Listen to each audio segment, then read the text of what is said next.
اعوذ باللہ من الشیطان الرجیم بسم اللہ الرحمن الرحیم لا حول ولا قوة الا باللہ العلی العظیم حسبنا اللہ ونعم الوکیل نعم المولا ونعم النصیر وبه نستعین وهو خیر ناصر ومعین وصلی اللہ علی رسولہ الکریم حبیب الہ العالمین رحمت للعالمین المخاطب بطه وياسين العبد المرتضى والنبي المجتبى والرسول المصطفى سيدنا ونبينا ومولانا بالقاسم محمد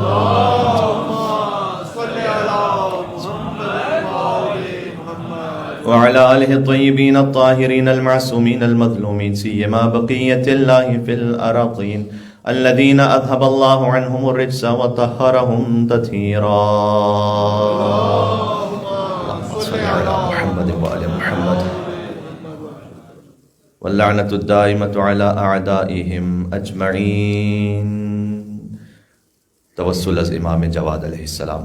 بسم اللہ الرحمن الرحیم یا ابا جعفر یا محمد ابن علی ایہا التقی الجواد یا ابن رسول اللہ یا حجت اللہ علی خلقہ یا سیدنا و مولانا انا توجہنا واستشفعنا وتوسلنا بک الی اللہ وقدمناک بین یدی حاجاتنا یا وجیہا عند اللہ اشفع لنا عند اللہ یا وجیہا عند اللہ اشفع لنا عند اللہ. اللہم صلی علی محمد و آل محمد. یہاں سے وہاں تک ایک بلند تر صلوات بھیجیں محمد و آل محمد.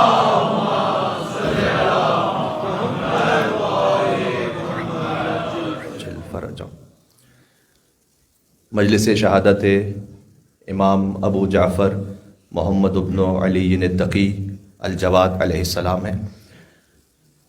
اس امام کی شہادت کی مجلس ہے کہ جو صغیر السن ہے لیکن کبیر القدر ہے. جو کبیر القدر بھی ہیں اور رفیع الذکر بھی ہیں. آپ ایک بہت مناسب تعداد میں یہاں موجود ہیں اور زیادہ اطمینان کی بات یہ ہے کہ بہت سارے ینگسٹرز اور یوتھ موجود ہیں جو آج ویک ڈے ہونے کے باوجود، اور کل بھی ویک ڈے ہے، لیکن شب شہادت امام محمد تقی علیہ السلام کی مجلس میں تشریف لائے ہیں. اگر میں ایک لفظ میں آپ کے اس آنے کا خلاصہ کرنا چاہوں تو وہ یہ ہے کہ آپ اپنے مقصد زندگی کو پورا کرنے کے لیے تشریف لائے. کیوں ہے یہ؟ دیکھیں پرپز آف لائف کیا ہے؟ میں کچھ یوتھ سے مخاطب ہوں بالخصوص. اللہ تعالیٰ نے جو مخلوقات خلق کی ہیں نا، ان کا مزاج یہ ہے، اللہ نے نظام یہ رکھا ہے کہ آپ نیچر سے کچھ لیتے ہیں اور پھر نیچر کو یا سوسائٹی کو کچھ واپس کرتے ہیں. جتنی بھی مخلوقات ہیں، it's just like a factory. آپ اس میں را مٹیریل بھیجتے ہیں اور اس سے کوئی پروڈکٹ کو حاصل کرتے ہیں. آپ لکڑی بھیجتے ہیں، اسے فرنیچر بناتے ہیں. آپ آئرن بھیجتے ہیں اور اس سے کچھ مثال کے طور پر مٹیریل حاصل کرتے ہیں. اللہ تعالیٰ نے جو مخلوقات خلق کی ہیں نا، جو حیوان خلق کی ہیں، جو جانور خلق کیے ہیں، آپ غور کیجیے گا. چکن ہے، وہ چھوٹے چھوٹے سے ذرات کو کھا کر، چھوٹے چھوٹے سے دانوں کو کھا کر آپ کو اللہ سبحانہ و تعالیٰ کی جانب سے وہ نیچر سے کچھ لے رہی ہے اور آپ کو کچھ دے بھی رہی ہے. اب اگر کوئی فقط ان چھوٹے دانوں کو دیکھے تو کوئی یہ سوچ نہیں سکتا کہ یہ پروسیس ہو کر ایک ایگ کی صورت میں ہمارے سامنے غذائیت سے بھرپور ایک شے سامنے آئے گی. تو اللہ تعالیٰ کا ایک نظام ہے کہ آپ نیچر سے کچھ لیتے ہیں اور پھر واپس بھی کرتے ہیں. اسی طریقے سے جتنے بھی جانور ہیں، بھیڑ بکریاں، وہ یہاں تو خیر نظام پھر بھی بہت زیادہ جانوروں کے حقوق کے اعتبار سے بہتر، لیکن ویسے سب کانٹیننٹ کی اگر بات لیجیے تو وہ ادھر ادھر چلتے پھرتے، کبھی پھلوں کے چھلکے ہیں، کبھی گھاس پھوس ہے، کبھی نالوں کا پانی ہے، وہ پی کر اگر آپ ان غذاؤں کو لیبارٹری میں ٹیسٹ کریں تو کوئی سوچ بھی نہیں سکتا کہ اس سے کوئی ایسا فائدہ مند دودھ بھی حاصل ہو سکتا ہے۔ اللہ سبحانہ و تعالیٰ نے قرآن کریم میں اس بات پہ یہ کہا ہے کہ اللہ کی نشانیوں اور آیتوں میں سے ایک آیت یہ ہے کہ اللہ اس جانور کے خون اور گوبر کے درمیان شفا بخش دودھ پیدا کر دیتا ہے۔ تو آپ دیکھیے گا کہ ویسے وہ غذا، ویسے وہ پانی، وہ تو اس قابل بھی نہیں ہے کہ کوئی پی سکے، لیکن جب اللہ تعالیٰ نے جانور کو ایسا خلق کیا کہ اس نے اس غذا کو لیا اور اس کے بعد ایک شفا بخش ہے آپ کو عطا کی۔ سوال، انسان کیا کر رہا ہے؟ اگر انسان میں دیکھا جائے تو وہ کھا رہا ہے، اور کھانے کے بعد بیٹا بات نہ کیجئے، بیٹا مجلس ہے نا امام جواد اسلام کی، اللہم صلی علی محمد وعلی محمد۔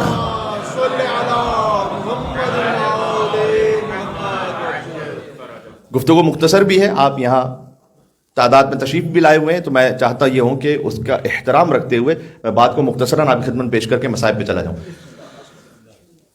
انسان جو غذا کھا رہا ہے لیکن وہ جو پروڈکٹ باہر نکال رہا ہے وہ تو فضلہ ہے، تو کیا وہ جانوروں سے بدتر ہے؟ وہ تو اشرف المخلوقات ہے، تو پھر اشرف المخلوقات کیوں ہے؟ وہ گوسفند جو غذا کھا رہے ہیں اس سے بہتر کچھ دے رہے ہیں۔ میں نے مرغی کی مثال دی، وہ دانہ کھا رہی ہے، اس سے بہتر ایک انڈا دے رہی ہے۔ تو انسان کیا کر رہا ہے پھر؟ دیکھیں انسان کے تو پیٹ کی کیفیت یہ ہے، بار بار مجھے مولا علیہ السلام کا کلام یاد آتا ہے کہ مولا نے فرمایا کہ پیٹ جو ہے نا انسان کا، وہ انسان سے کہتا ہے جب وہ خالی ہوتا ہے پیٹ، تو انسان سے کہتا ہے کہ مجھے بھر دے ورنہ تجھے ذلیل کر دوں گا، اور جب وہ بھر جاتا ہے تو پھر انسان سے کہتا ہے مجھے خالی کر دے ورنہ پھر تجھے ذلیل کر دوں گا۔ یہ انسان کی شکل میں کیا ہے؟ اللہم صلی علی محمد وعلی محمد۔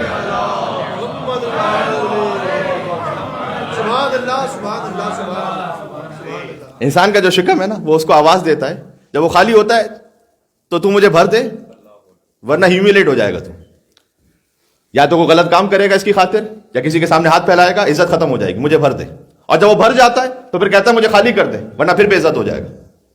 تو یہ انسان کی اوقات ہے، جبکہ اللہ سبحانہ و تعالیٰ نے قرآن میں کہا لقد خلقنا الانسان فی احسن تقویم، ہم نے تو انسان کو احسن تقویم پہ خلق کیا ہے۔ تو جو احسن الخالقین ہے وہ انسان کے لیے کہہ رہا ہے کہ ہم نے احسن تقویم پر خلق کیا ہے۔ تو انسان میں کیا ایسی خاص بات ہے؟ کیا ایسی بات ہے؟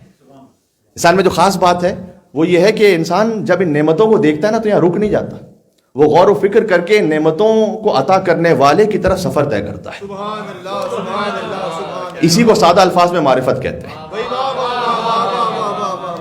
اور یہ سفر طے نہیں ہو سکتا جب تک اللہ کی جانب سے کوئی حجت موجود نہ ہو۔ کیوں؟ اس لیے کہ انسان حیوان نقال بھی ہے، یعنی وہ کاپی کرنے والا اینیمل ہے۔ صحیح ہے؟ بچہ جو ہے وہ کون سی زبان کہے گا؟ جو آپ کو وہ بولتا و سن رہا ہے اور دیکھ رہا ہے جیسے، وہ ویسے ہی کاپی کرے گا نا۔ تو انسان حیوان نقال ہے، وہ بالکل بہت زیادہ کاپی کرتا ہے۔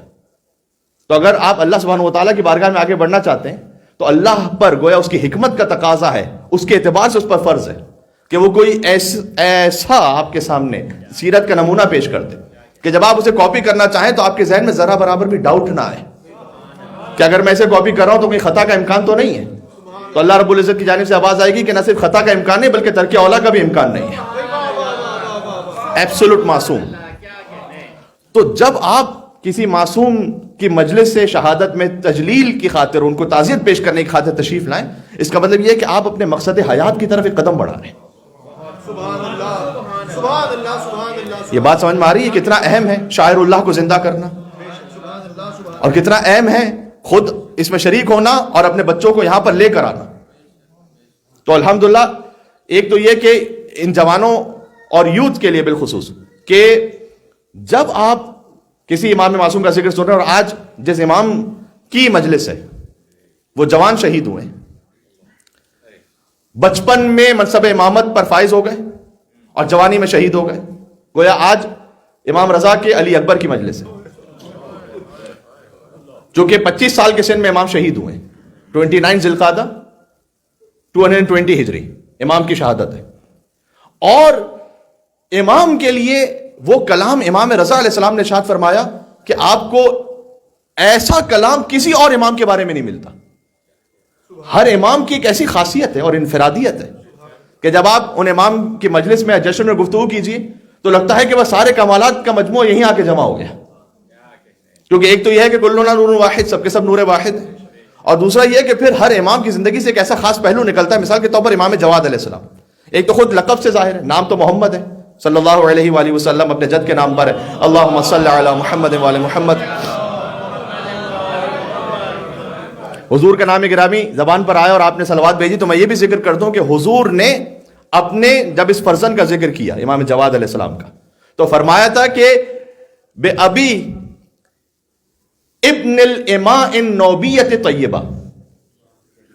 امام کی جو والدہ ہیں ان کا نام ہے سبیکہ نوبیہ، جنہیں امام رضا علیہ السلام نے جو ان کی ہمسر بنتی ہیں خضران کا لقب بھی دیا. حضور مکرم نے فرمایا تھا کہ بے ابی انت و امی کا کیا مطلب ہے؟ میرے ماں باپ قربان ہو جائیں. یہاں بے ابی کا لفظ ہے، یعنی میرے بابا حضرت عبداللہ قربان ہو جائیں. کن پر؟ فرزند سبیکہ نوبیہ طیبہ پر، یعنی امام تقی علیہ السلام پر. سبحان اللہ.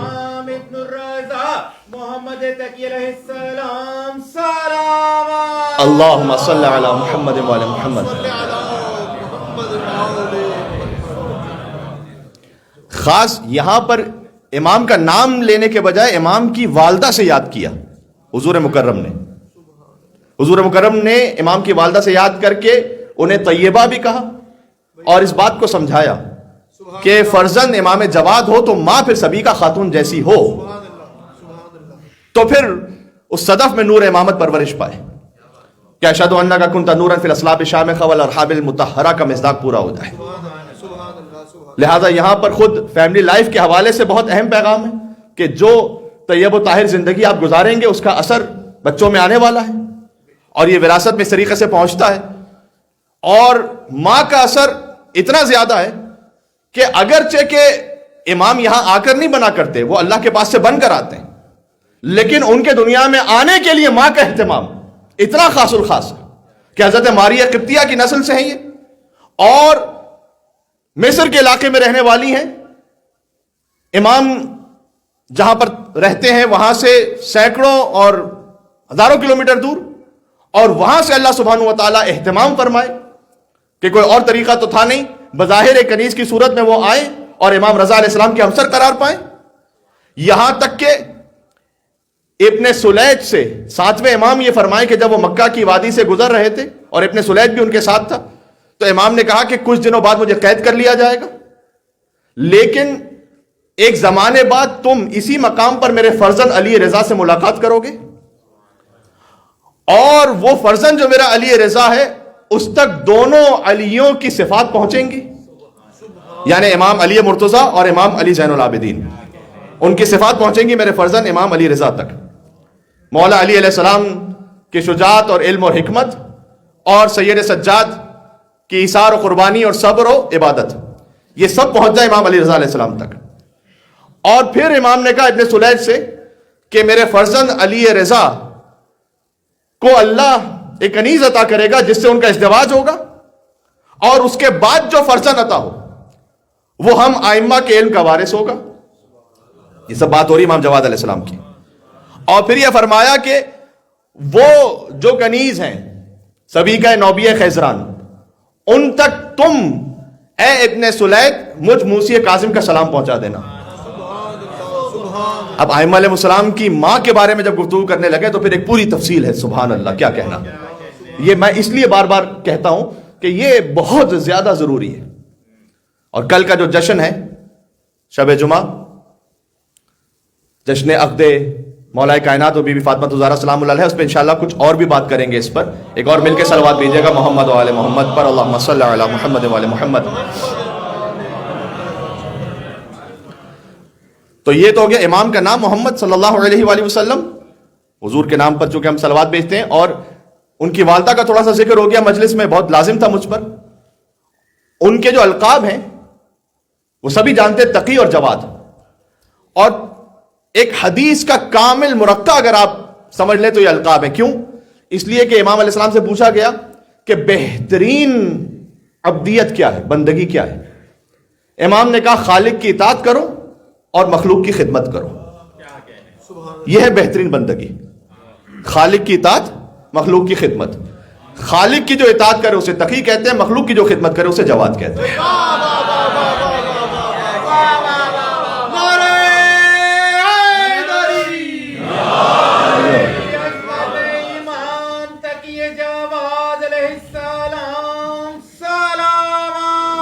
اللہم صلی علی محمد وعلی محمد.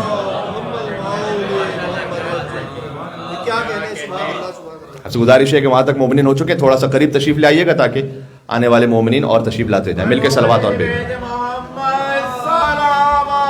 اللہم صلی علی.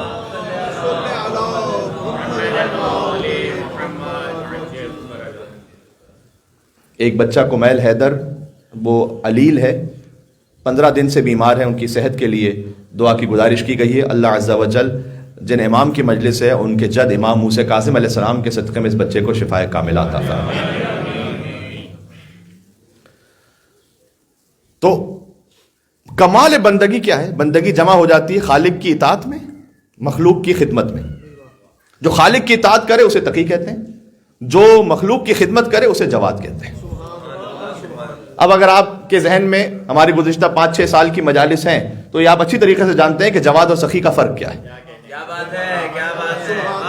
اسے بار بار تفصیل میں جانے کی ضرورت نہیں ہے. البتہ یہ کہ کیونکہ ہر سال کچھ نہ کچھ نئے مومنین شامل ہوتے رہتے ہیں تو ایک جملے میں کہہ کر گزر جاؤں کہ سخی وہ کہ جو ڈیزرونگ ہو اسے عطا کرے، جواد وہ کہ ڈیزرو نہ بھی کرتا ہو تب بھی عطا کرتا ہے.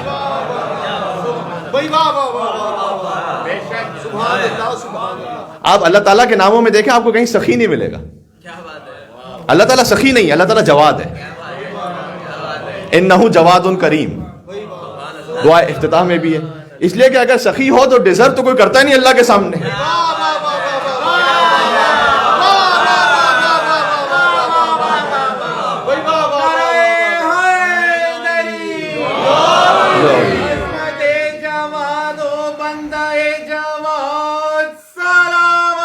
اللہم صلی علی محمد.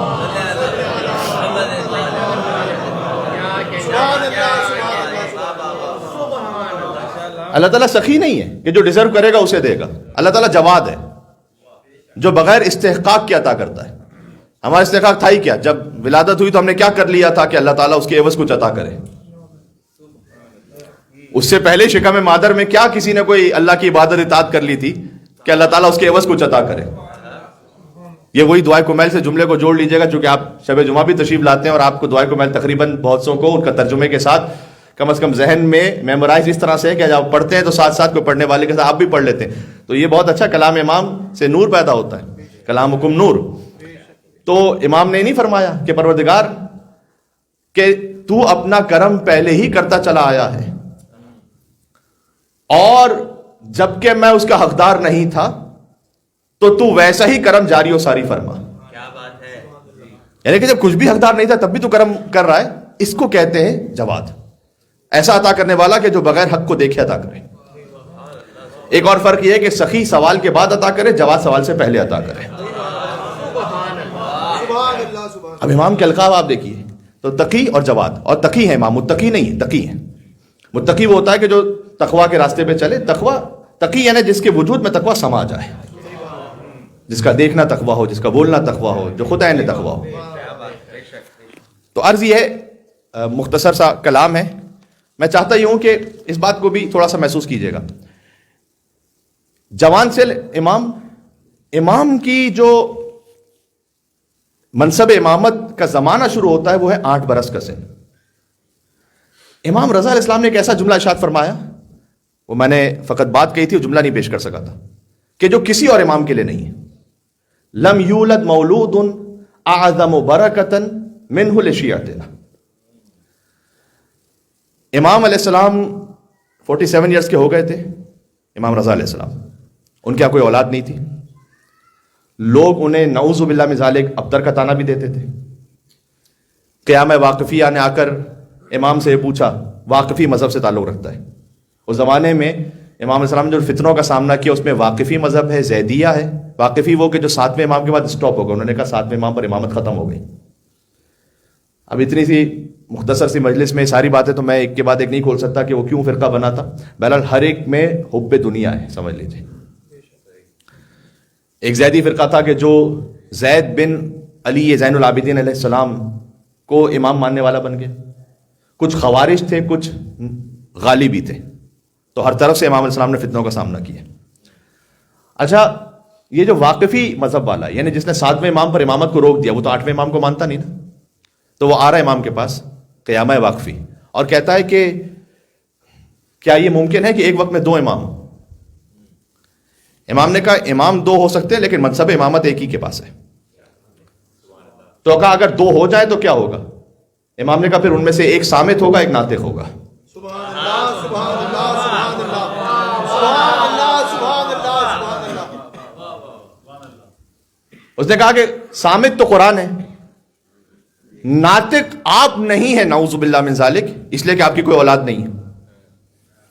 اگر آپ ہوتے تو آپ کی کوئی اولاد ہوتی جس سے نسل امامت آگے بڑھتی، تو آپ تو ابتر ہیں، نعوذ باللہ. امام علیہ السلام نے کہا کہ کیا تم مستقبل کی خبر رکھتے ہو؟ تو اس نے کہا آپ کہنا کیا چاہتے ہیں؟ امام نے کہا کہ اللہ مجھے ایک ایسا بیٹا عطا کرے گا کہ لم یولد مولود اعظم برکۃ منہ لشیعتنا. اللہ نے ہمارے شیعوں کے لیے اس سے زیادہ بابرکت کوئی اولاد عطا ہی نہیں کی ہے.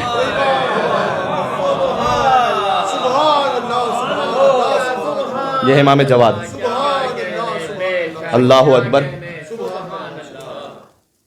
جب یہ کیوں کہا امام نے؟ ہر امام کے در سے عطا ہوتا ہے. کاظمین میں دفن ہے امام جواد، جسے کاظمین بھی کہتے ہیں، جوادین بھی کہتے ہیں. کاظمین یعنی 2 کاظم، جوادین یعنی 2 جواد. دونوں کاظم بھی ہیں، دونوں جواد بھی ہیں. امام کاظم علیہ السلام باب الحوائج ہیں، امام جواد علیہ السلام باب المراد ہیں. تو یہ کیوں امام علیہ السلام نے کہا کہ اس سے زیادہ بابرکت مولود ہمارے شیعوں کے لیے اللہ نے رکھا ہی نہیں؟ اس کی وجہ یہ ہے کہ ایک ایسا مسئلہ امام محمد تقی علیہ السلام کی امامت سے طے ہوا ہے جو اور کسی امام کی امامت سے طے نہیں ہوا، اور وہ عقیدے کا بہت بڑا مسئلہ ہے. دیکھیں، حتیٰ میں شامل کر رہا ہوں مولا علی علیہ السلام سے لے کر امام رضا علیہ السلام تک تمام ائمہ. امام محمد تقی علیہ السلام کا منصب امامت شروع ہو چکا ہے 8 برس کے سن میں، اور غیروں کو چھوڑ کر اپنوں کے لیے سمجھنا مشکل ہے اس بات کو کہ ایک 8 برس کا بچہ قوم کا لیڈر بلکہ اللہ کی جانب سے حجت کیسے ہو سکتا ہے؟ یہ تو امپاسبل ہے. غیر تو جو غیر اعتراض کر رہے ہو تو وہ سارے واقعات ہیں. یونس بن عبد الرحمن کے جو امام کے صحابیوں میں سے، شیعوں میں سے، امام رضا علیہ السلام کے، جب امام رضا علیہ السلام کی شہادت کی خبر آئی ہے تو مدینہ میں لوگ، امام تو خراسان میں شہید ہوئے، امام جواد علیہ السلام تھے اس وقت مدینہ میں، معجزے سے تشریف لے گئے غسل و کفن کے لیے، لیکن تھے مدینہ میں. ایک امام جعفر صادق علیہ السلام کا گھر ہوتا تھا، اس میں جمع ہوئے تھے پرسہ دینے کے لیے مدینہ والے. کنہیں؟ امام رضا علیہ السلام کے بھائیوں کو. امام رضا کی شہادت ہو گئی، امام رضا کے بہت سے بھائی ہیں، کم از کم 17 بھائی ہیں یا 18 بھائی ہیں یا 19 بھائی ہیں. ان میں سے کچھ نیک بھی ہیں اور کچھ وہ ہیں کہ جن کے دل میں خود لالچ ہے. اس لیے لالچ ہے کہ امام رضا شہید ہو گئے، ان کے بیٹے 8 برس کے ہیں، تو 8 برس کا بچہ تو امام ہوگا نہیں، تو اب ہم میں سے کوئی بن جائے گا. تو عبداللہ ابن موسیٰ کون ہے؟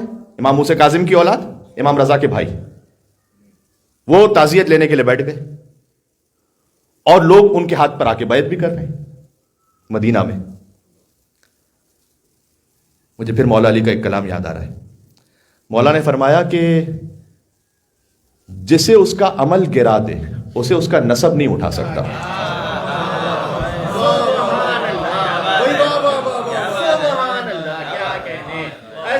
یہ جملہ پہنچا اب تک؟ اللہم صلی علی محمد.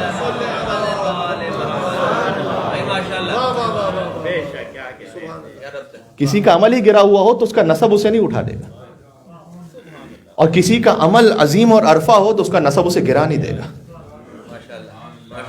ابو لہب کی مثال سامنے ہے، نسب اتنا عالی، عمل سے گر گیا. بلال حبشی کی مثال سامنے ہے، نسب کوئی خاص نہیں لیکن موزن رسول قرار پائے. سلمان کی مثال سامنے، سلمان منا اہل البیت قرار پائے. بات واضح. تو عبداللہ ابن موسیٰ وہ تعزیت قبول کرنے کے لیے بیٹھ گئے اور کچھ لوگوں نے سوال پوچھنا شروع کیے.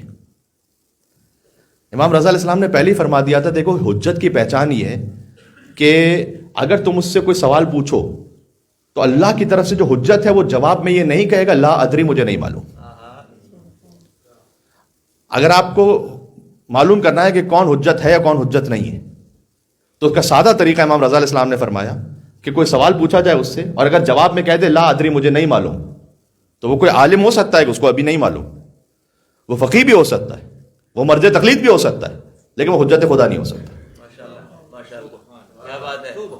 تو امام کے کچھ مخلص چاہنے والے تھے، انہوں نے عبداللہ ابن موسیٰ سے سوال کرنا شروع کیا. اس سوال کی تفصیل بھی بڑی دلچسپ ہے لیکن پھر کبھی اور صحیح.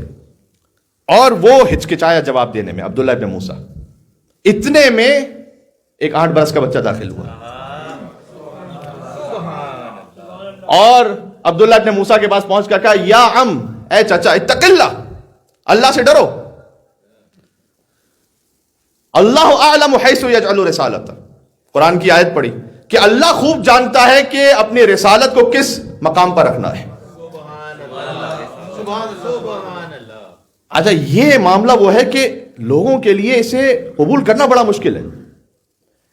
حتی یونس ابن عبد الرحمن کی جو میں مثال دے رہا ہوں وہ تو امام کے اصحاب میں سے ہیں، لیکن جب امام رضا کی شہادت ہو گئی تو ابان ابن تغلب سے کہتے ہیں کہ اب امام کون ہے؟ تو ابان نے کہا کہ بلکہ یونس ابن عبد الرحمن نے کہا کہ ایسا نہ کریں کہ امر امامت متعین کر دیں. تو ابان ابن تغلب نے کہا کیا مطلب ہے؟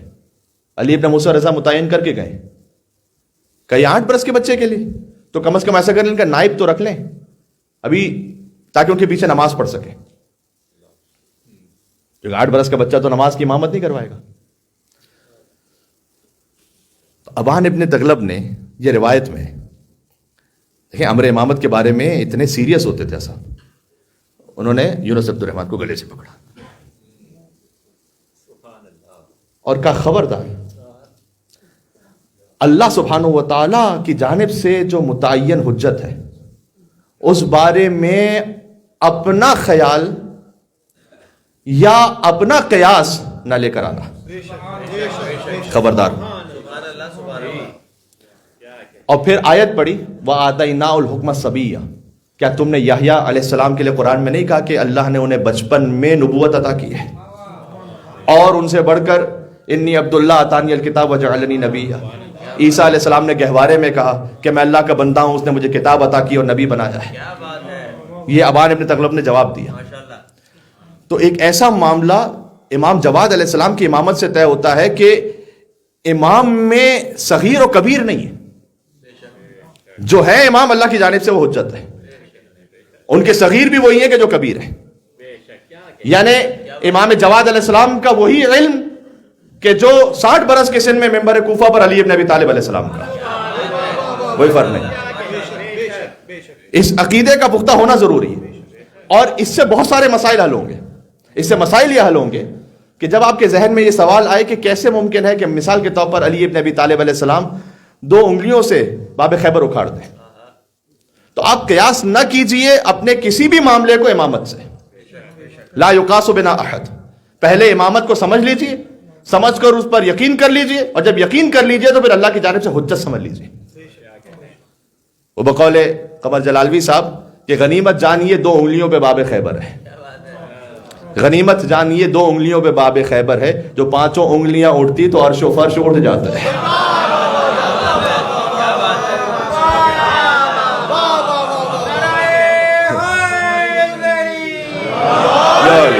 بات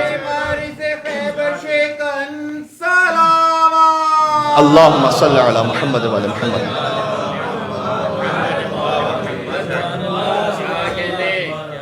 یہ ایک بہت اہم ترین مسئلے کو امام جواد نے حل کیا. جب رسول اللہ کی وفات ہوئی ہے 28 صفر سن 11 ہجری اس وقت امیر المومنین کا ظاہری سن 33 برس ہے. جب مولا کائنات کی شہادت ہوئی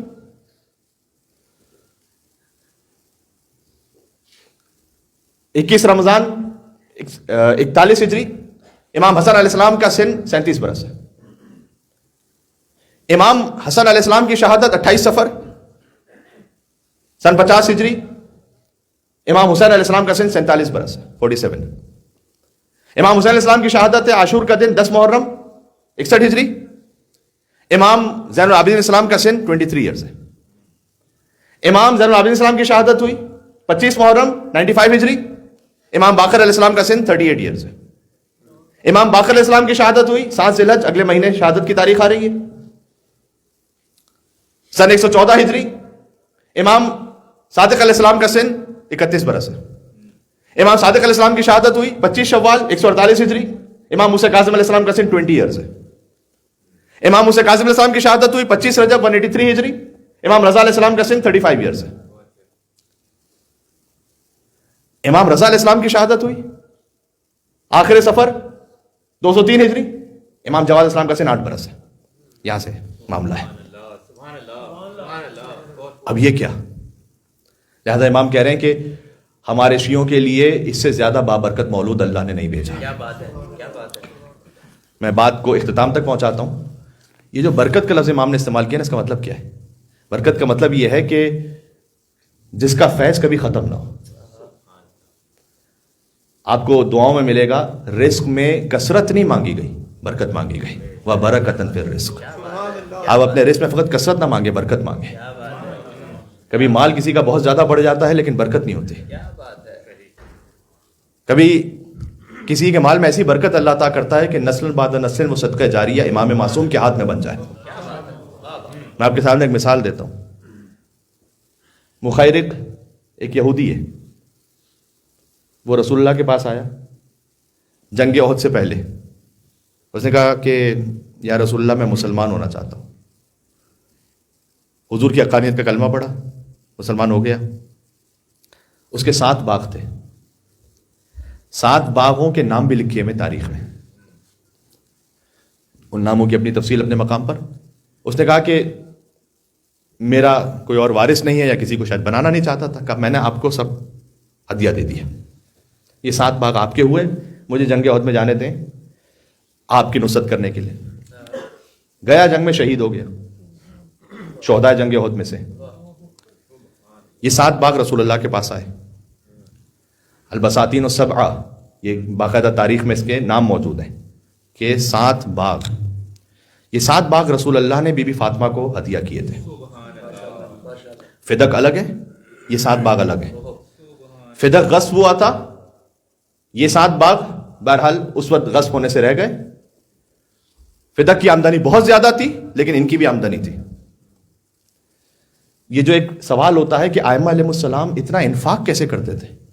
امام حسن علیہ السلام کا اتنا دسترخوان ہے، امام رضا علیہ السلام کا اتنا انفاق ہے. اس کی وجہ یہ ہے کہ یہ جو 7 باغوں کی آمدنی تھی نا، بی بی فاطمہ سلام اللہ علیہا نے یہ باغ ہدیہ کر دیا مولا علی کو. یہ 7 باغ مولا علی سے پہنچے امام حسن علیہ السلام تک، امام حسین علیہ السلام تک، امام زین العابدین علیہ السلام تک، اور یہ نسل بعد نسل امامت میں جاری رہے. یہ ہے اس کے 7 باغوں کی برکت. مال ہے لیکن ختم نہیں ہو رہا، امام کے ہاتھ میں ہے. آپ مال سے ایسی پاکیزگی مانگیں اللہ سے. مال میں کبھی کثرت بہت زیادہ ہے لیکن کثرت کے بعد کتنے بڑے بڑے نواب گزر گئے، مال ختم ہو گیا. جو صدقہ جاریہ تھا وہ بھی ختم ہو گیا. کبھی تو اولاد نے کسی اور غلط کام میں استعمال کر لیا، مصرف کر لیا.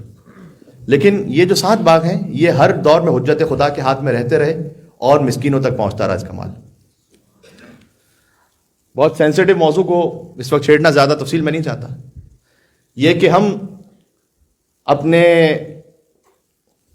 ویسے بینک بیلنس کو بڑھانے کے لیے اور پراپرٹیز کو بڑھانے کے لیے اور باقی سارے معاملات کے لیے بھی، ہمیشہ نہیں لیکن اکثر انہی وجوہات کی وجہ سے یہ جو فیملی سسٹم ہمارا ڈسٹرب ہوا نا،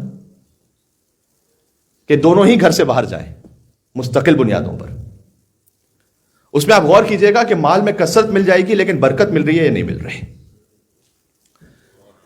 یہ کیوں عرض کر رہا ہوں؟ دیکھیں، اس بات کو سمجھانے کا اس وقت موقع نہیں، کل آپ کی خدمت میں اور عرض کروں گا.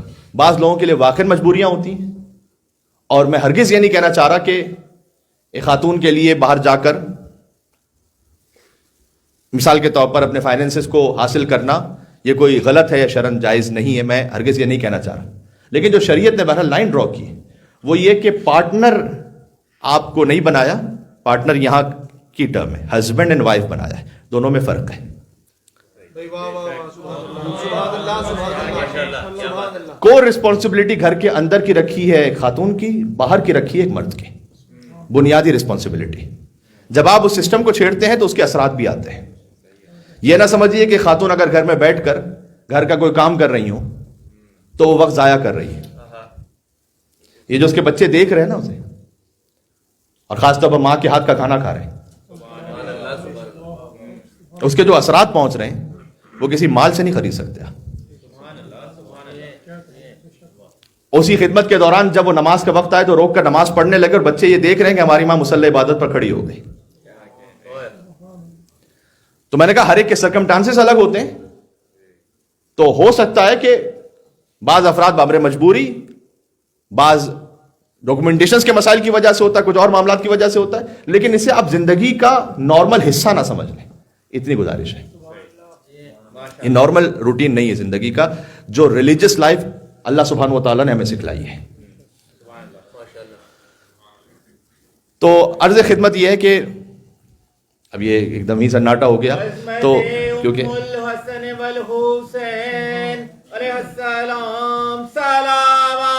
اللہم صلی علی محمد و علی محمد.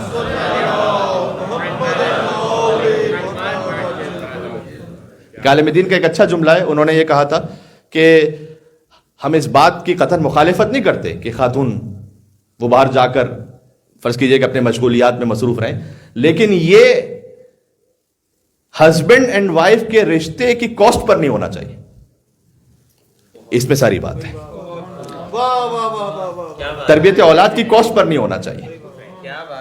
یہ جو برکت کا لفظ ہے کہ جس کے اثرات جاری رہیں، خود حضور کا کلام ہے جو ہم تک امامی کے ذریعے سے پہنچا ہے کہ اللہ تعالیٰ نے کوئی غذا اعظم برکتن منہ من ام اللبن یا من لبن امہ، کہ اللہ نے کوئی غذا بچے کے لیے ماں کے شیر سے زیادہ بابرکت نہیں رکھی.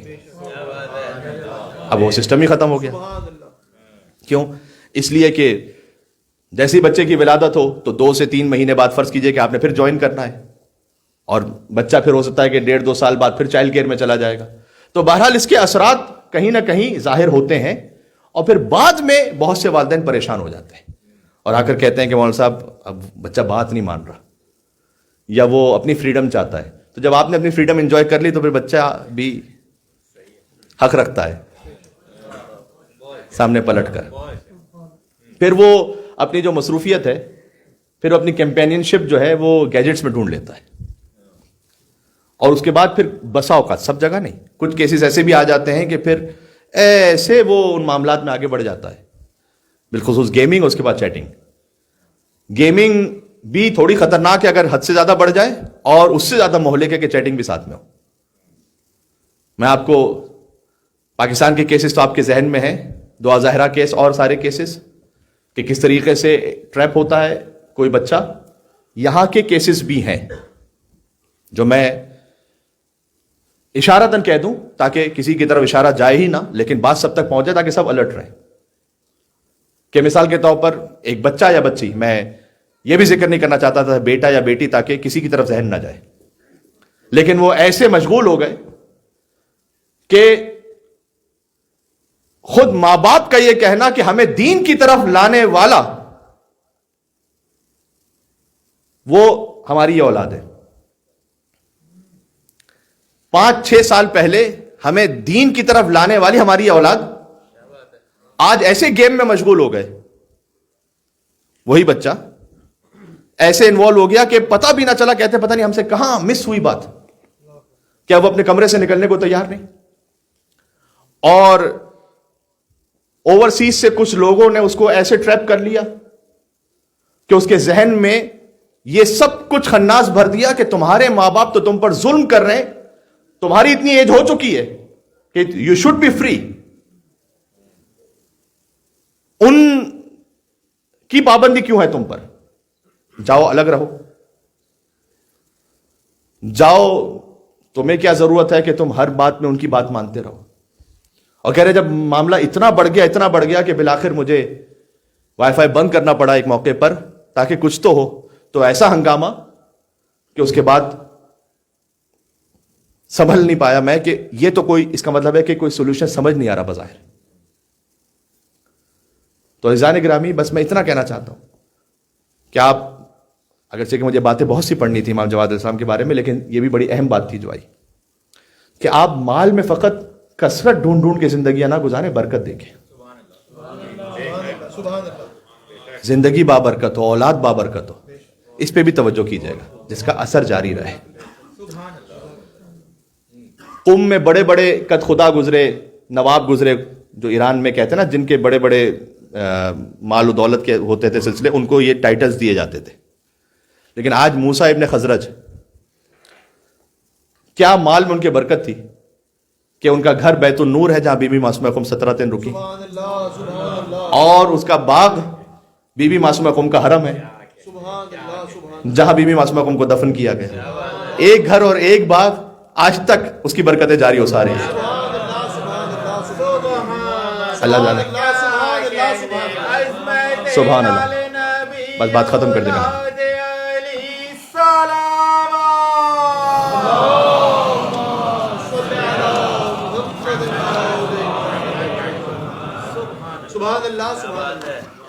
امام جواد شیخ مفید کے مطابق اللہ عز و جل نے جب امام کی شہادت ہوئی تو 4 اولادیں عطا فرمائی تھی. خود ایک تو امام ہادی ہیں, ایک موسیٰ مبرکہ ہے جن سے کثیر رضوی سادات کا سلسلہ ہے. رضوی سادات کے جد موسیٰ مبرکہ ہے جو قم میں دفن ہے. بی بی حکیمہ خاتون ہے جو سامرہ میں مدفون ہے بی بی نرجس خاتون کے ساتھ, اور ایک بی بی زینب ہے جو علماء کی تحقیق کے مطابق بی بی معصومہ قم کی ذریعہ ہی میں مدفون ہے لیکن کم معروف ہے. زینب بنت امام جواد, بی بی معصومہ قم بنت امام موسیٰ کاظم, یہ ساتھ ہی مدفون ہے. امام جواد علیہ السلام, میں آپ کو, وقت تو گزر گیا لیکن کم از کم چلیں خطبہ سنا ہی دوں. ایک مختصر تھا امام کا خطبہ تھا. اللہم صلی علی محمد.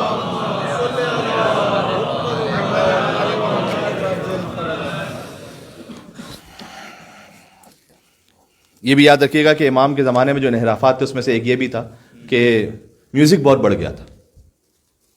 حتیٰ خود امام کا جو نکاح ہوا مامون رشید کی بیٹی کے ساتھ, اچھا یہ جتنی اولادیں تھیں یہ سب سمانہ خاتون سے تھیں. جو ام فضل تھی وہ لاولدی رہی. یہ کیوں شادیاں کرتے تھے ائمہ علیہ السلام سے اپنی بیٹیوں کی؟ اس لیے کہ ان سب نے سن رکھا تھا کہ ایک مہدی آنے والا ہے, تو چاہتے تھے کہ مہدی ہماری نسل سے آ جائے. تو بہت سو نے اس لیے رسول اللہ سے شادی کی کہ نسل رسالت ان سے آگے بڑھے. اللہ نے اہتمام کیا کہ نسل رسالت کی آگے بڑھے گی وہ خدیجہ الکبریٰ کے ذریعے بی بی فاطمہ سے آگے بڑھے گی. اور یہاں پر بھی کوشش یہ تھی کہ ام فضل سے شادی ہو جائے تاکہ ان سے مہدی آ جائے. اللہ نے لاولد رکھا اور بی بی سمانہ سے نسل امامت آگے بڑھے. اور ایک بات اور بھی سن لیجیے گا, ان کے منصوبے یہ بھی تھے, آپ نے ان میں سے کسی کا نام عباسی خلفاء میں سے مہدی بھی ہے, مہدی باللہ, تو آپ کہیں گے مہدی کیوں نام رکھا؟ اس لیے کہ چاہتے تھے کہ وہ جو مہدی ہے اگر یہ مشہور ہو سکے کہ وہ میں ہی ہوں بائی چانس. کسی کا نام منصور ہے, امام منصور, اس لیے کہ جانتے کہ اس کا لقب منصور ہے. تو یہ بھی کوشش رہی کہ پہلے تو ہم خود بن جائیں, خود نہ بن سکے تو ہماری بیٹی کے ذریعے سے اس نسل میں آ جائے. بہرحال یہ منصوبہ الہی تھا کہ امام رضا علیہ السلام کو بھی جب ابتر کا تانا دیا گیا تو امام نے گویا اپنے بیٹے کی برکت کا اعلان کر کے اس بات کو سمجھایا کہ مصداق ابتر اور ہوتے ہیں اور حامل کوثر اور ہوتے ہیں.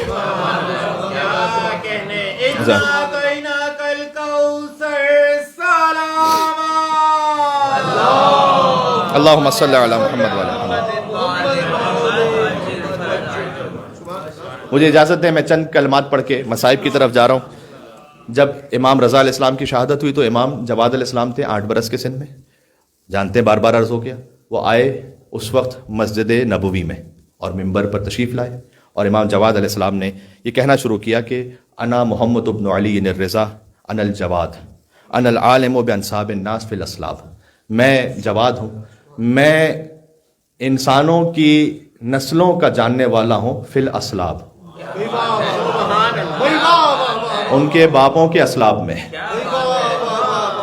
یہ 8 برس کا بچہ کہہ رہا ہے انا اعلم بسرائرکم و ظواہرکم، جو تم چھپاتے ہو میں وہ بھی جانتا ہوں، جو ظاہر کرتے ہو وہ بھی جانتا ہوں. وما انتم سائرون الیہ، جہاں تمہارا انجام ہونے والا ہے وہ بھی جانتا ہوں. علم منحنا من قبل خلق الخلق اجمعین، یہ وہ علم ہے کہ جو اللہ کے ذریعے ہم تک پہنچا ہے. من قبل خلق الخلق اجمعین، اس سے پہلے کہ اللہ اپنی کسی بھی مخلوق کو خلق کرتا ابھی. یہ وہ علم ہے کہ جو اللہ نے اس سے پہلے ہمیں عطا کیا ہو. سبحان اللہ سبحان اللہ. نعرہ حیدری. سبحان اللہ سبحان اللہ. وبعد فناء السماوات والارضین، اور یہ علم اس وقت بھی باقی رہے گا کہ جب آسمان و زمین فنا ہو جائیں گے. یہ علم ہے. ولولا تظاہر، آخری جملہ، اہل الباطل، اگر یہ جو اہل باطل ہیں ان کا اس وقت غلبہ نہ ہوتا، کیونکہ کچھ باتیں ہوتی ہیں کہ پھر آپ ہر جگہ نہیں کہہ پاتے اس لیے کہ اس وقت ظرفیت نہیں ہے، تو اگر اہل باطل کا غلبہ نہ ہوتا، ودولت اہل الضلال، اور ان گمراہوں کی حکومت نہ ہوتی، ووثوب اہل الشک، اور یہ شک کرنے والے نہ ہوتے. شک کرنے والے اس وقت بھی تھے، آج بھی ہے. اگر یہ نہ ہوتے تو لقلت قولا تعجب منه الاولون والآخرون، پھر میں تمہیں وہ باتیں سناتا کہ جس سے اولین بھی تعجب میں آ جاتے، آخرین بھی تعجب میں. سبحان اللہ سبحان اللہ. بازوئے پرزور تقوی سلام.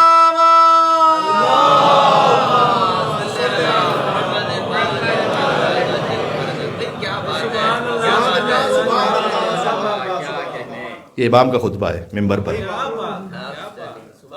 کوئی چیلنج نہیں کر سکتا امام کے اس کلام کو کہ کوئی امام سے پوچھے کہ کیا کہہ رہے ہیں آپ. امام نے کہا کہ اگر یہ شک کرنے والے نہ ہوتے تو پھر میں وہ کہتا کہ تعجب بہ الاولون والآخرون، اولین بھی تعجب کرتے کہ یہ کیا کہہ رہا ہے 8 برس کا بچہ، اور آخرین بھی تعجب ہی میں پڑے رہتے کہ یہ کیا کلام ہے. اس کے بعد غور کیجئے گا، امام علیہ السلام نے اپنے ہاتھ کو اپنے دہن مبارک پر رکھا، یہ روایت سنا رہا ہوں، اور کہا یا محمد، اپنے آپ سے کہا اے محمد تقی، اسمت کما سمت آباؤک من قبل، بس چپ ہو جاؤ جیسے کہ تمہارے باپ دادا چپ رہے تھے.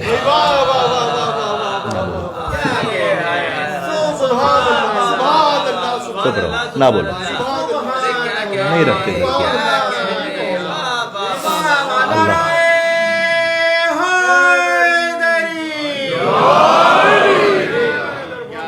بات سمجھ میں آ گئی؟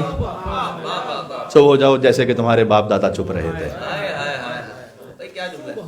ان سب کی نیابت میں بولے گا وہ کہ جو خانہ کعبہ کی طرف سے ظہور کرے گا، اور جب وہ بولیں گے تو پھر اہل باطل کی حکومت نہیں ہوگی، پھر مہدی فاطمہ کی حکومت ہوگی، پھر وہ بولیں گے حق. اس سے پہلے کہا چپ ہو جاؤ، نہ بولو. بات ختم ہو گئی عزیزوں. امام علیہ السلام کا یہ کلام مجھے بہت زیادہ میرے دل سے بڑا قریب ہے، اور اس لیے کہ ہماری پریکٹیکل لائف کے بہت زیادہ اس کی امپلیکیشنز ہیں، جو میں نے ابھی آپ کے سامنے پورا فیملی اسٹرکچر کے بارے میں بات کی. من اصغى الی ناطق فقط ابدا، یہ یاد رکھیے گا. امام نے کہا، امام جواد کا کلام ہے کہ جو کسی بولنے والے کی بات غور سے سن رہا ہوتا ہے، فقط ابدا، وہ اس کی عبادت کر رہا ہوتا ہے. یہاں عبادت کا مطلب ہے بندگی، غلامی. آپ کو بڑا دیکھنا پڑے گا کہ آپ کس کی بات غور سے سنتے ہیں. یہ گھٹیا نام ہے لیکن مجھے ممبر سے لینے تاکہ بات سمجھ میں آ جائے. اگر آپ بالی ووڈ بہت غور سے سنتے تو آپ اس کے بندے ہیں. سننے کا مطلب ہوتا ہے کہ آپ اس کو کاپی کرتے ہیں. اگر آپ اب وہ جتنے بھی ووڈ ہیں وہ اور جتنی بھی شیطانی خرافات ہیں، من اصغى، ایک ہوتا ہے سماعت. سماعت کا مطلب ہوتا ہے سننا، آواز آ رہی ہے، ضروری نہیں غور سے سننا. اصغا کا مطلب ہوتا ہے اٹینشن دینا. اگر آپ اٹینشن دیتے ہیں, آپ بچے بھی اٹینشن دیتے ہیں جس شے کی طرف بھی, فقط عبدہ, امام نے کہا تم اس کی عبادت کر رہے ہو. جس خطیب کو سن رہے ہو تم اس کی بندگی میں ہو. پھر امام نے آگے کہا اگر وہ رحمان کی عبادت کرے, رحمان کو سنے تو رحمان کی عبادت کر رہا ہوتا ہے, شیطان کو سنے تو شیطان کی عبادت کر رہا ہوتا ہے. یہ امام نے کہا شیطان کو نہ گھسنے دیں اپنے گیجٹس میں, اپنے موبائل میں. اگر آپ اسے غور سے دیکھتے ہیں اور سنتے ہیں تو اس کا مطلب اس کی بندگی میں. یہی ہمارے فیملی نظام کو برباد کرتا ہے. میرے سامنے مثالیں تو بہت ساری ہیں. اب میں پھر اس بات پہ شروع ہو جاؤں گا تو پھر میں نے کہا نا بار بار اس کی وضاحت اس لیے ضروری ہے کہ میں کوئی یہ نہیں کہہ رہا کہ آپ کوئی غلط کام کر رہے ہیں, شرن حرام ہے, لیکن اتنا ضرور ذہن میں رکھیے گا کہ جو کور رسپانسبلٹی اس کو نہ بھولیے گا. میرا صرف اتنا کہنا ہے, میری اتنی ریکویسٹ ہے میری. کوئی تو وجہ ہے کہ جو بڑی بڑی ملٹی نیشنل کمپنیز ہیں ان میں جا کر ذرا آف دا ریکارڈ تو پوچھیے تو پتہ چلتا ہے کہ اگر 2 کینڈیڈیٹس ہوں میل اینڈ فیمیل تو وہ کس کو پرائرٹی دیتے ہیں, اور اگر میل کینڈیڈیٹ اس میں زیادہ صلاحیت بھی ہے اس کے باوجود بھی جو ان کالڈ پالیسی ہے جو ڈسکلوز تو نہیں ہوئی بھی لیکن ایکچوئل جو پالیسی ہے وہ کیا ہے. مجھے تو خود مومنین نے بتایا کہ اگر 20 اور 20 ہیں دونوں تو پھر جس جینڈر کو ترجیح دیا گیا آپ جانتے ہیں. اگر 19-20 ہیں, 18-20 ہیں, 17-20 تب بھی کا نہیں ترجیح. تو کوئی سسٹم بنا ہوا ہے نا کہ کچھ باہر نکالو, نارمل اس طریقے سے باہر نکالو کہ پھر ایسے باہر نکال دو کہ فیملی لائف اس میں کمپرومائز کرنا پڑے بہت. تو عزیزان گرامی بس یہ آپ جو کرنا ہے کیجئے گا, اس پہ کمپرومائز نہ کیجئے گا. بات پہنچ رہی ہے میری صحیح طرح سے, کلیئرٹی تو ہے نا انشاءاللہ. ٹھیک ہے. محمد و آل محمد سلام.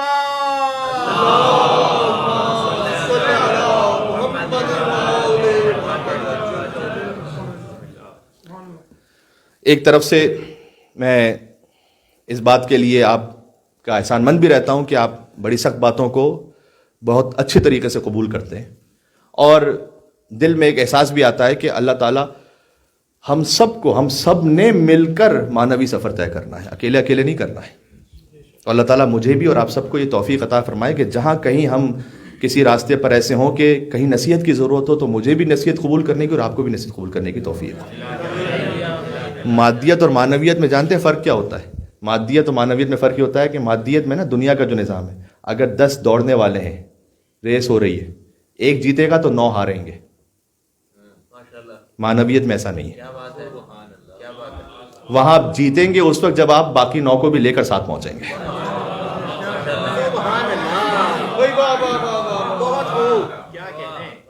یہاں یہ نہیں کہ جب باقی کو آپ ہرائیں گے تو پھر آپ جیتیں گے.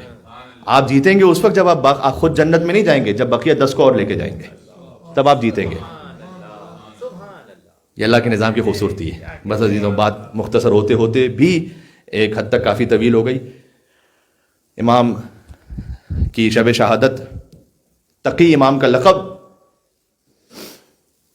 آپ تقوی کا اظہار ہے. یہ امام تقی کی مجلس میں بیٹھنا, جس کے دل میں تقی نہیں ہوتا وہ کبھی متقی نہیں ہوتا, اور اس کا تقوی عذاب ہے یا رب کہ جس کے دل میں علی نہیں ہوتا. امام تقی علیہ السلام کو زہر دیا ام فضل نے معتصم عباسی کے کہنے پر. امام بیٹھتے تھے ایک مقام پر, تو امام رضا علیہ السلام جب انہیں دیکھ رہے ہوتے تھے تو امام تقی علیہ السلام بار بار پکار کے کہتے تھے کہ کاش میں میری جدہ فاطمہ کے قاتلوں کو ان کی قبروں سے نکالوں. میں اصل جملے پڑھ دوں تو آپ کو تعجب ہوگا کہ امام علیہ السلام اتنے سخت جملے کہہ رہے ہیں, لیکن اگر کسی کا تولا اور تبرہ صحیح ہے تو اس کو تعجب نہیں ہونا چاہیے, اس کو سمجھنا چاہیے کہ کیا معاملہ ہے.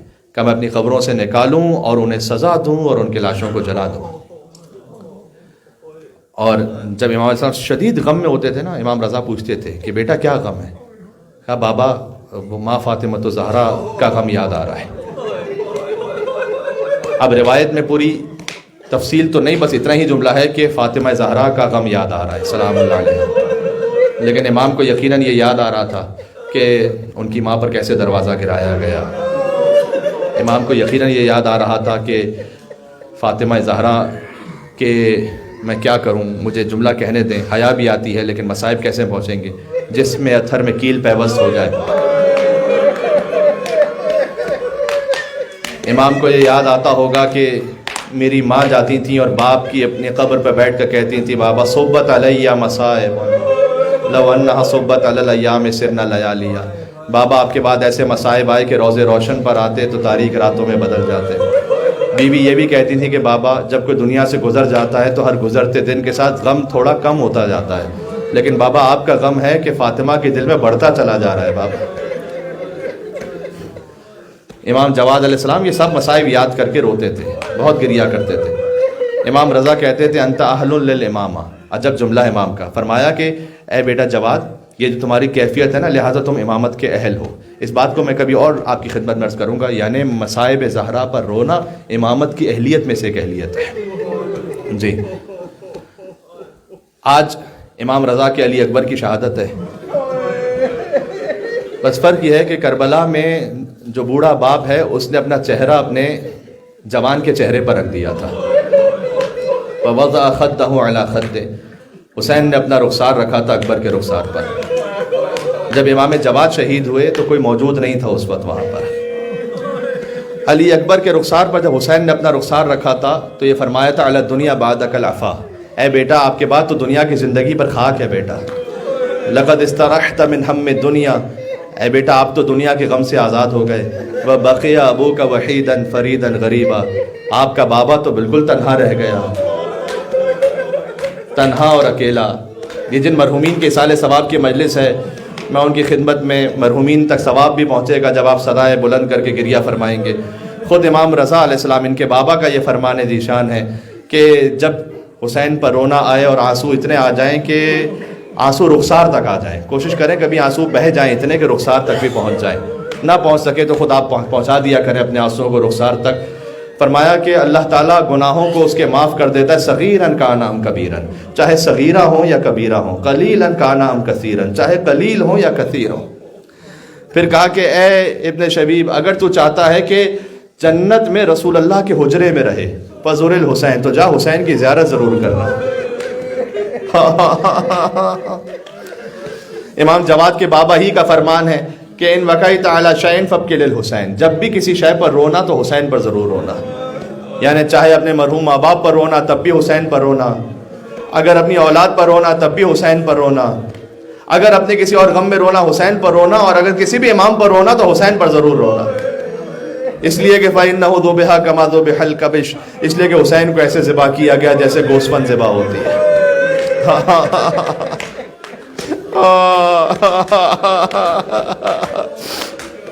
آئے امام جواد علیہ السلام چند جملے مجھے کہنے ہیں. جب امام کو زہر دیا گیا، امام کو جب زہر دیا گیا تو ہر امام کے زہر کی ایک الگ کیفیت ہے. امام حسن علیہ السلام کو جب زہر دیا گیا تھا تو ان کا جسم اثر سبز ہو گیا تھا زہر کے اثر سے. مولا علی علیہ السلام کے جب سر پر ضربت لگی تھی تو چہرہ اقدس زرد ہو گیا تھا، کیونکہ اس تلوار میں زہر بھی تھا اور تلوار کا اثر بھی تھا. امام زین العابدین امام محمد باقر، انہیں جب زہر دیا گیا تو وہ صاحب فراش ہو گئے تھے، بستر سے اٹھ نہیں پاتے تھے. امام محمد تقی کو جو زہر دیا گیا اس میں پیاس بہت زیادہ لگتی تھی. اب پیاس کے مصائب تو کسی شیعہ کے سامنے کوئی الگ سے پڑھنے کی ضرورت نہیں ہے، اس لیے کہ حسین کا نام کافی. حسین کا نام، یہاں پیاس کا لفظ آیا وہاں 3 سال کی بچی یاد آئی جو اپنے چچا سے کہہ رہی تھی چچا پانی. جہاں پیاس کا لفظ آیا تو وہاں ایک 6 مہینے کا بچہ یاد آیا کہ جو پیاسا تھا جس کا بابا خود اسے ہاتھوں میں اٹھا کر لے گیا تھا. تو امام محمد تقی علیہ السلام بہت پیاسے تھے. گویا امام کا جو حجرہ پیاس سے شدت سے تڑپتے تھے.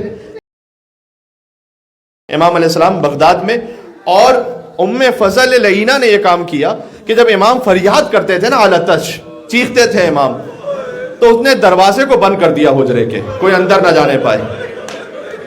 اب امام کی شہادت کی مجلس ہے، مجھے امام آپ کے دل پر بڑا لگے گا لیکن تاریخ میں لکھا ہوا ہے یہ، جب امام کی آواز اور بڑھی تو اس نے کچھ مغنیہ عورتوں کو بلایا جو دروازے کے باہر تالیاں پیٹ رہی تھی.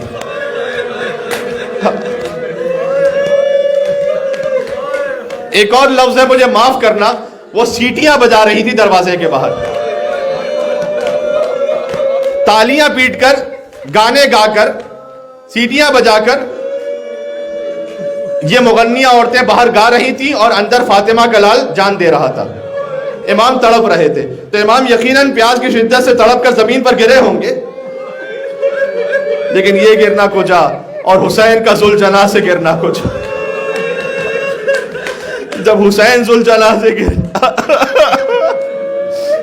آخری جملہ مجھے کہنے دیں، حسین جب ذوالجناح سے گرے تو مقتل میں فقسمها یا فقسم النظر، اس قسم کی تعبیر ہے، یعنی امام نے اپنی نظروں کو پھر تقسیم کر دیا تھا. حسین نے کبھی لشکر کی طرف دیکھتے تھے، کبھی خیموں کی طرف دیکھتے تھے، اور جب یہ ملعون خیموں کی طرف بڑھنا شروع ہوئے تو امام اپنی کوہنیوں پر زور دے کر اٹھے اور کہا یا شیعۃ آل ابی سفیان، اے آل ابو سفیان کے شیعوں، تمہیں اگر اللہ کا خوف نہیں ہے فکونوا احرارا فی دنیاکم، دنیا میں تو آزاد بن کر رہو، یہ فاطمہ کی بیٹیاں ہیں، ان کے خیموں کی طرف نہ.